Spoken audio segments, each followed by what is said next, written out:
இயேசுவில் இருந்த சிந்தையே உங்களிலும் இருக்க கடவது. பிலிப்பியர் 2வது அதிகாரம் 5வது வசனம். பர்மாவில் மிஷனரியாக ஊழியம் செய்த அதோனிராம் ஜட்சனின் மனைவி ஒரு நாள் செய்தித்தாள் ஒன்றை வாசித்துக் கொண்டிருந்தார்கள். அந்த செய்தித்தாளில் வெளிவந்திருந்த ஒரு கட்டுரையில் அதோனிராம் ஜட்சனை அப்போஸ்தலர்களுக்கு ஒப்பிட்டு எழுதப்பட்டிருந்தது.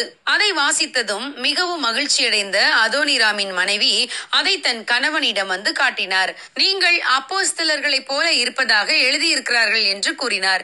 அதை கேட்ட அதோனிராம், நான் அப்போஸ்தலனாகிய பவுலைப் போலவோ அல்லது வேறொரு அப்போஸ்தலனை போலவோ இருக்க விரும்பவில்லை.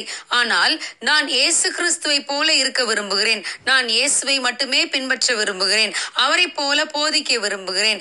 அவர் தரும் ஜீவ தண்ணீரை பருக விரும்புகிறேன். அவர் நடந்த அடிச்சுவடுகளில் என் பாதத்தை பதித்து நடக்க விரும்புகிறேன். நான் இயேசுவை போல மாற விரும்புகிறேன் என்று கூறினார். ஆம் பிரியமானவர்களே, நாம் பிறரை போல வாழ்வதற்காக அழைக்கப்படவில்லை.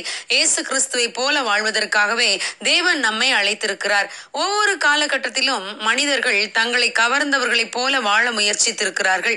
சீஷர்கள் இயேசு கிறிஸ்துவை பார்த்தே வாழ்ந்தார்கள். அவரை போல ஜெபிக்க விரும்பினார்கள்.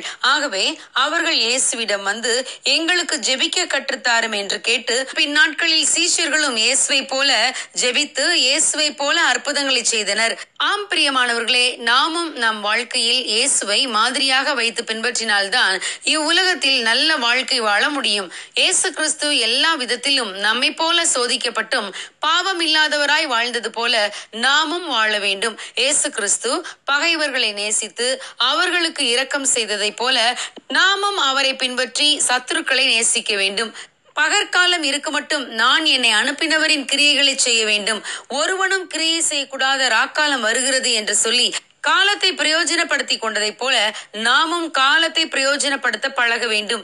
இயேசு கிறிஸ்து நன்மை செய்கிறவராய் சுற்றி திரிந்ததை போல நாமும் மற்றவர்களுக்கு நன்மை செய்ய பழக வேண்டும்.